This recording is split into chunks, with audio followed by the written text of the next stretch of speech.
इंदौर शहर में गहराते जल संकट को लेकर समीक्षा बैठक की गई।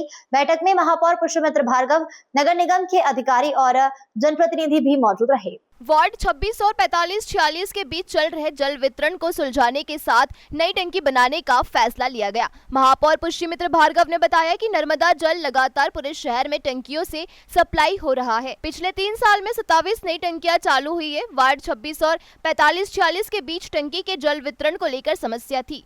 कांग्रेसी पार्षदों ने अकारण माहौल खराब किया, भ्रम फैलाकर जनता को परेशान किया। महापौर ने कहा कि पार्षद लाल बहादुर वर्मा पहले दिन से सहमत थे कि उनका पानी यथावत मिले, बाकी पानी दूसरे वार्डों को देने पर आपत्ति नहीं। जबरदस्ती वॉल पर कब्जे की कोशिश को आज बैठक में सुलझाया गया है। भविष्य की तैयारी के लिए वार्ड 26 में माता उद्यान में नई टंकी बनाने और एक नया वॉल बनाने की घोषणा की गई है। इससे वार्ड 26 के साथ 45-46 को भी पूरा पानी मिलेगा। महापौर ने जनता से अपील की है कि 311 ऐप कंट्रोल रूम पार्षद या इंजीनियर को शिकायत जरूर बताए। देखिए, नर्मदा जल लगातार पूरे शहर में नगर निगम की पूरी टीम टंकी के माध्यम से सप्लाई कर रही है और जैसे जैसे शहर बढ़ा, जनसंख्या बढ़ी, पिछले 3 साल में करीब हमारी 27 नई टंकियां अभी चालू हुई हैं। वार्ड 26 और 45-46 के बीच में जो टंकी है उसके जल वितरण को लेकर समस्या थी। दोनों ही कांग्रेसी पार्षदों ने अकारण माहौल ख़राब करने का काम किया। उनको जो पानी मिल रहा था वो यथावत मिलते रहे, उसके लिए हमने भी अपनी तरफ से प्रयास किया, लेकिन भ्रम फैलाकर, झूठ फैलाकर जनता को परेशान करने का काम किया। हमारे पार्षद लाल बहादुर वर्मा पहले दिन से इस बात पे सहमत थे कि जितना पानी मुझे मिलता है वो मिलता रहे, बाकी पानी अगर दूसरे वार्डों के रहवासियों को मिले तो आपत्ति नहीं है। पर ज़बरदस्ती वॉल पे कब्जा करने की कोशिश जो कांग्रेसी पार्षद कर रहे थे उसको भी आज हमने बैठ के सुलझाया है और एक आवश्यक है कि अभी से हम तैयारी करें और भविष्य में एक टंकी निर्माण करके बाकी भी आसपास के क्षेत्र को ठीक करने के लिए वार्ड 26 में एक टंकी बनाने की भी मैंने घोषणा की है, जिसकी तैयारी करने के निर्देश भी अधिकारियों को दिए हैं। तो ये अभी एक नया वॉल बनाकर जिससे इनके वार्ड को पूरा पानी मिले और 45-46 के जो हमारे लोग हैं उनको भी पानी मिले, ये निर्णय अभी हमने किया है। जनप्रतिनिधियों के घर तो लोग जाएंगे ही और हमारी जिम्मेदारी है, हम भी सुबह, दोपहर, शाम, और हमारे कई लोग तो कंट्रोल रूम पे रात भर भी बैठ रहे हैं, तो रात भर बैठकर उसकी मॉनिटरिंग करना, एक एक घर तक पानी पहुंचाना। मेरे पास जितनी कंप्लेंट दिन भर में आती है उन तक सब तक पानी नहीं पहुंच जाए तब तक भी हम कोई दूसरा काम नहीं करते हैं। तो गर्मी में ये संकट आता है और मेरा आपके माध्यम से इंदौर की जनता से भी आग्रह है, 311 ऐप के माध्यम से, कंट्रोल रूम के नंबर से पार्षद को, इंजीनियर को आप ज़रूर अपनी शिकायत बताएं और जितना आवश्यक है उतना पानी लें और उसका सदुपयोग भी करें।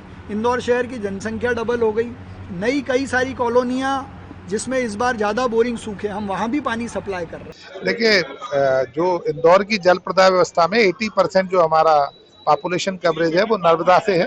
नर्मदा से हमें पर्याप्त पानी मिल रहा है।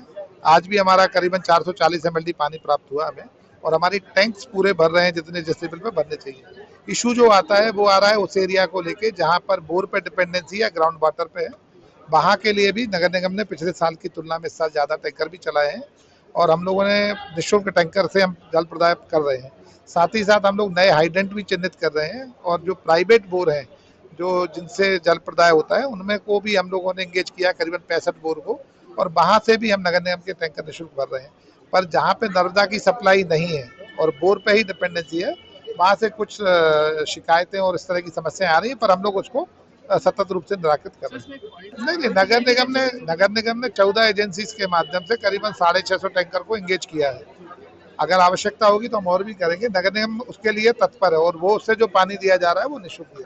नहीं, समीक्षाएं हमारी लगातार चल रही हैं क्योंकि अब ग्राउंड वाटर जब नीचे जा रहा है और जो हाइड्रेंट हमारे बोर पे डिपेंडेंट है वो सूख रहे हैं, तो इसलिए हम लोग सतत रूप से, हमने पिछले 3 दिन में 18 नए हाइड्रेंट बनाए और ये लगातार जारी रहेगा। सर, क्या वार्ड 26 में नर्मदा का जल नहीं जा रहा है? नहीं, वार्ड 26 में 2 टंकियों से नर्मदा का जल जाता है, एक अम्बेडकर नगर, एक त्रिवेणी।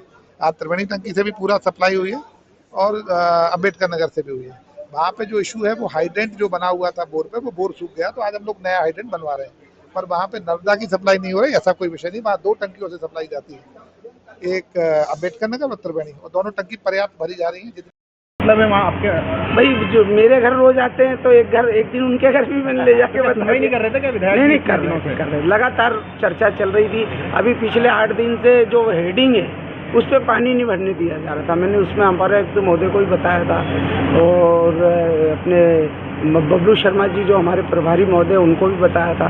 बाकी क्या है, पानी बहुत दिनों से हेडिंग से हमको मालवा मिल वाले से भरने नहीं दिया जा रहा था। तो आज आरोप लग रहे हैं। अब जो भी आरोप है वो ठीक है, उससे कोई लेना देना। आज हम वहाँ पर विधायक जी के घर गए तो उन्होंने एक टंकी का हमारे वार्ड में, वार्ड क्रमांक 26 में जीर्ण माता उद्यान में एक टंकी स्वीकृत की है और 2 हेडेंट बनाने का फैसला हुआ है जो जिसका काम चालू। क्या विरोध करने के बाद ही आश्वासन मिला है? विरोध नहीं करने गए थे हम, हमारी बात रखने गए थे, विरोध नहीं कर। नारेबाजी भी लग रही थी? नहीं, नारेबाजी नहीं। पानी चाहिए, पानी चाहिए। और वो थोड़ी बोला हमने किसी खिलाफ किसी नहीं बोला, वो हमारे बड़े भाई हैं। हमने ये कहा है कि पानी दो, पानी दो, शांतिपूर्ण तरीके से कहा। विरोध करना मटके फोड़ने जैसा होता है। हमने ऐसा कुछ भी, हमारी माता बहनें भी बहुत सारी थी, हमने कहा हमें प्यास लगी है पानी दो। ये सब तरीका जो है अधिकारियों का मिसमैनेजमेंट। अच्छा, जो नए के बाहर के अधिकारी आए हैं वो कोई इस चीज़ को समझ नहीं पा रहे हैं कि पानी कहाँ से देना, कैसे देना, वो मिसमैनेजमेंट। संजय श्रीवास्तव साहब को बहुत अनुभव था, वो सब एक एक लाइनों को समझते थे। तो क्या अभी जो बाहर के अधिकारी आए उनको इस चीज़ का अनुभव नहीं। क्या पहले नहीं सुनवाई हो रही थी अधिकारियों के द्वारा? नहीं हो रही थी, जब तो ये करना पड़ा। तो विधायक का घर घेराव करना पड़ा? घेराव नहीं करा है, वो मेरा भाई है, मैं उनके घर गया था कि भाई हमको पानी प्यास लगी, पानी दो।